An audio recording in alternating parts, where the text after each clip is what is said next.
Mardi 17 mars 2020, RFM Matin, bon réveil, bonne journée, 6h les infos. Flash Info présenté par Mohamed Ali Mouba. Bonjour Alimo. Bonjour Babacar, bonjour à tous. Le Sénégal qui ferme ses frontières à la France, à l'Espagne, à l'Italie, à l'UNSAR, dit qu'il n'y aura plus de vols décernés vers ces pays. Nous l'écoutons tout de suite à l'UNSAR. Au terme des échanges, il est apparu qu'il devient primordial de mettre en œuvre tous les moyens qui s'y pour protéger au mieux nos compatriotes, de s'assurer que l'aéroport international de Blaise Diagne, principal point d'entrée de notre pays, ne soit un espace de contamination et de transmission du Covid-19 et d'éviter tout risque d'augmentation de cas dans notre pays dans les jours et semaines à venir. De cette rencontre est ressortie la recommandation d'arrêter les flux directs et indirects en provenance des zones à risque afin d'éliminer les interactions avec les foyers de la pandémie.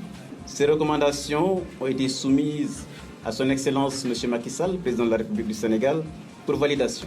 Ainsi, en accord avec son Excellence M. le président de la République, nous avons décidé de suspendre toutes les lignes aériennes en provenance et vers les destinations ci-dessus.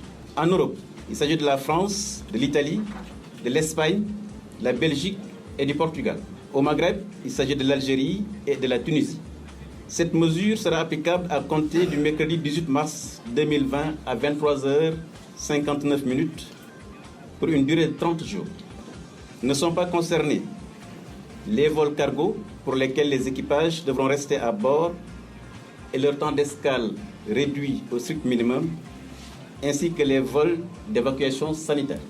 À l'instant, le ministre Alioune Sarr, ministre du Tourisme et des Transports au Cap-Skirring, c'est en Casamance un cas suspect mis en quarantaine. Il s'agit d'un Français de plus de 80 ans.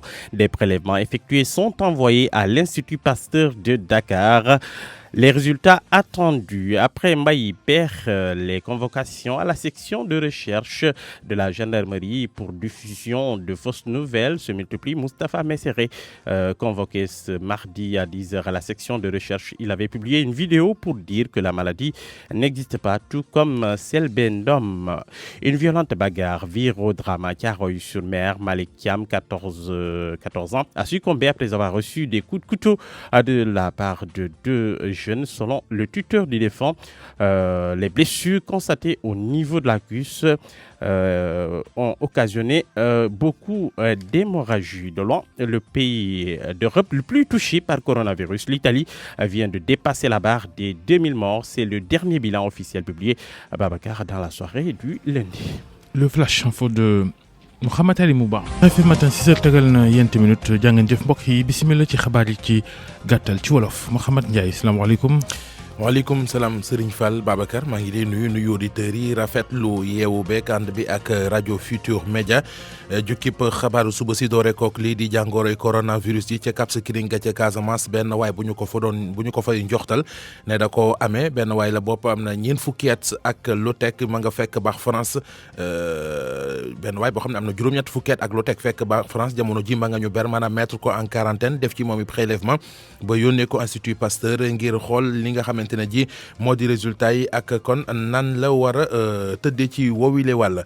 leneen ci xibaar bokk na ci dogal yoo xamante ne ji kilifa yu réewum Sénégal jël nañu ko jëm ci tere roppalaan buy bawoo fii di dem ci yenn ci réew yu Europe yi nga xamante ne ji kon corona ba dafa bari ba bokk ñu jóge ci réew yooyee di teex si fii ci réewum Sénégal ci yooyu la réew ñu mën caa ràññee réewum France Espagne ak Italie. leerali Alioune Sarr mooy ministre tourisme ak transport aérien ñu déglu ko ci yooyu la leeral.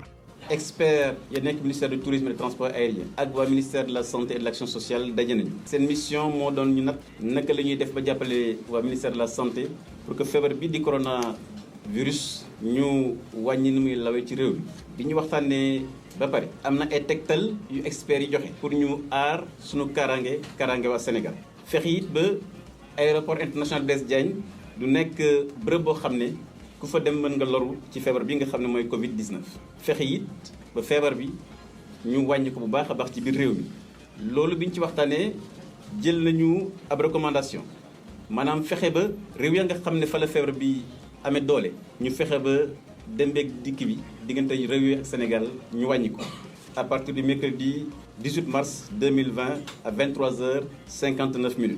ci Europe réew yi la muy France Italie Espagne Belgique ak Portugal. ci Afrique du Nord maanaam Maghreb réew yi la muy Algérie ak Tunisie.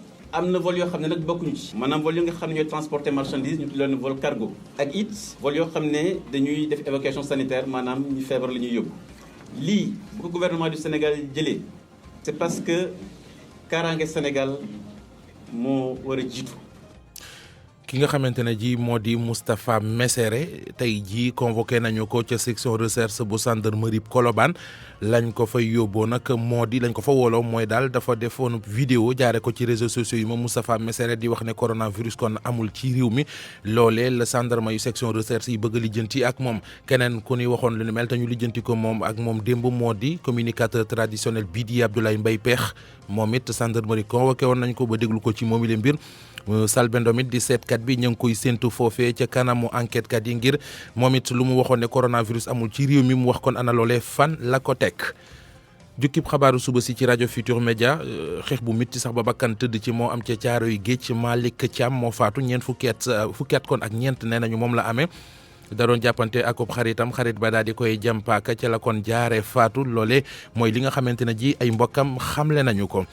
réew yi nga xamante ne ji kon lii di coronavirus bi gën na leen a sonal bokk na ci Italie mi nga xamante ne ji yëf ya ma ngi fay gën a wulee ñaay ña ngay wax kon 2,000 doomi aadama yooyu faatu nañu mooy bilan officiel bi nga xamante ne joxe nañu ko loolee démb ci ngoon gi sax la ñu ko wax sëñ Fall ci coronavirus beeg na mu mel ci Italie. Mouhamed Ndiaye ci tënkum xabaar yi.